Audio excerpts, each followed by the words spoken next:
중소벤처기업부와 소상공인시장진흥공단은 소상공인 여러분의 역량을 높여드리기 위해 컨설팅 지원 제도를 운영하고 있습니다. 소상공인 매거진에서는 실제로 컨설팅 지원에 나섰던 전문 컨설턴트를 스튜디오에 모시고 사례를 듣는 시간을 갖고 있는데요. 오늘은 김창환 컨설턴트를 모시고 이야기 나눠보겠습니다. 안녕하세요. 네, 안녕하세요.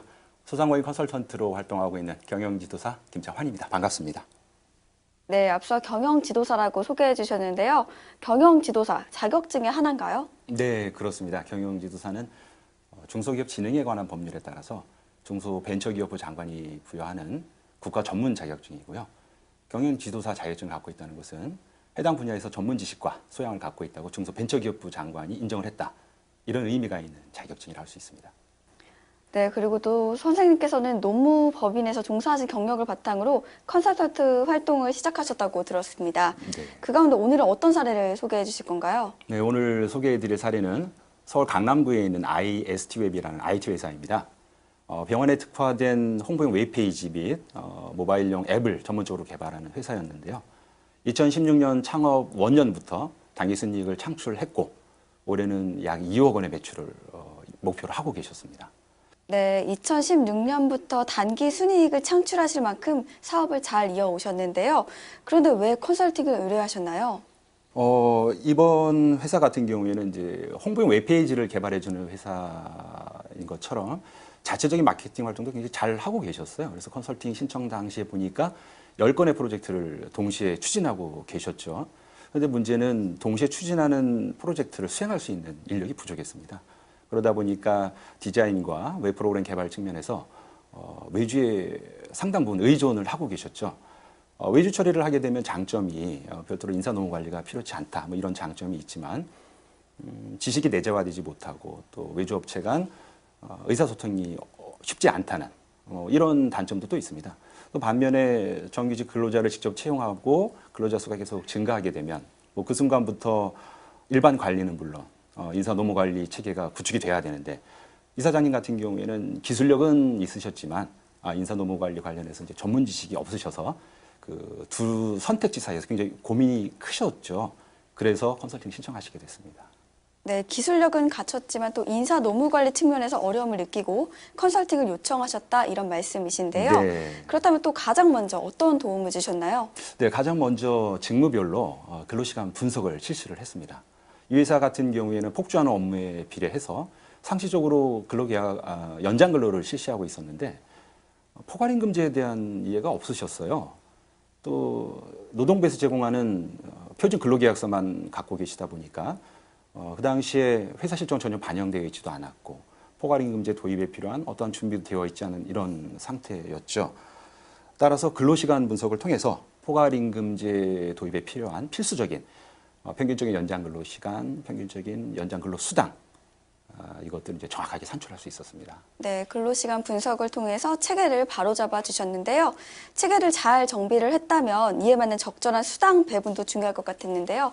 어땠나요? 네, 말씀 주신 것처럼 근로시간에 대한 임금 배분 굉장히 중요합니다. 근로시간 분석을 해보니 이 회사는 기존의 임금 체계를 개편할 필요성이 있었고요.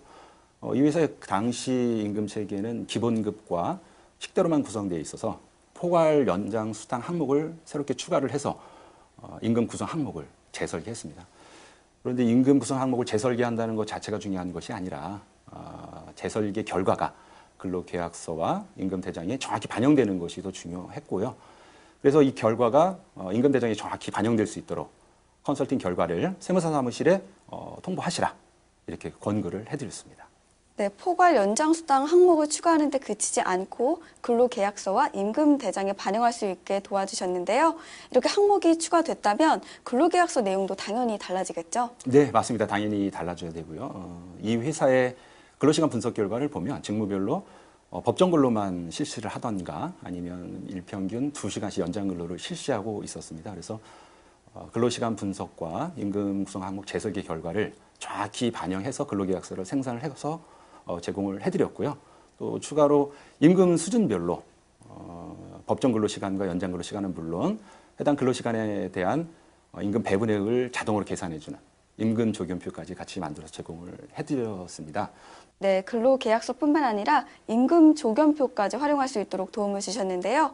이렇게 신경을 써주신 만큼 성과가 궁금해지는데요. 어땠나요? 네, 이 회사 같은 경우에는 컨설팅 신청 당시에 뭐 기술 개발이랄지 마케팅 측면에서 큰 어려움을 겪고 있지는 않으셨어요. 다만 인사 노무 관리 체계를 구축한다든지 노동법 준수를 해야 된다든지 이런 측면에서 많은 애로사항을 갖고 계셨고, 그래서 컨설팅을 통해서 이 문제들이 해결되었음은 물론 안정적인 인사 노무 관리 체계를 구축할 수 있었죠. 따라서 이를 기반으로 사업 확장에 전념할 수 있게 되셨고, 아마 이는 자연스럽게 큰 폭의 매출 향상으로 연결되지 않을까 이렇게 확신하고 있습니다. 네, 이런 체계적인 인력 관리로 좋은 결과가 나타난 것 같습니다. 끝으로 소상공인 분들께 하고 싶은 당부의 말씀 있다면 부탁드립니다. 네, 700만 소상공인 여러분, 최저임금 인상, 근로시간 단축 문제로 안녕하지 못하시다는 것 잘 알고 있습니다. 중소벤처기업부와 소상공인 시장진흥공단 또한 잘 알고 있습니다. 이런 어려움을 혼자 고민하지 마시고 소상공인 시장진흥공단에서 운영하고 있는 소상공인 지원센터를 방문하세요. 많은 전문가들께서 여러분을 기다리고 계십니다. 여러분의 어려움에 귀 기울여 주실 것이고 해결책을 제시해 주실 것입니다. 또한 소상공인의 역량을 강화할 수 있는 많은 프로그램이 준비되어 있습니다. 어려울 때 도움을 받으시고 스스로 역량을 강화해 나가신다면 지금의 어려움을 전화위복의 기회로 삼으실 수 있을 것이라 확신합니다. 저 또한 컨설팅을 위한 컨설팅이 되지 않도록 최선을 다하겠습니다. 감사합니다. 네, 선생님 말씀처럼 소상공인 시장진흥공단의 도움을 받아서 위기에 슬기롭게 대처하면 좋겠습니다. 오늘 이렇게 시간 내주셔서 감사합니다. 네, 고맙습니다.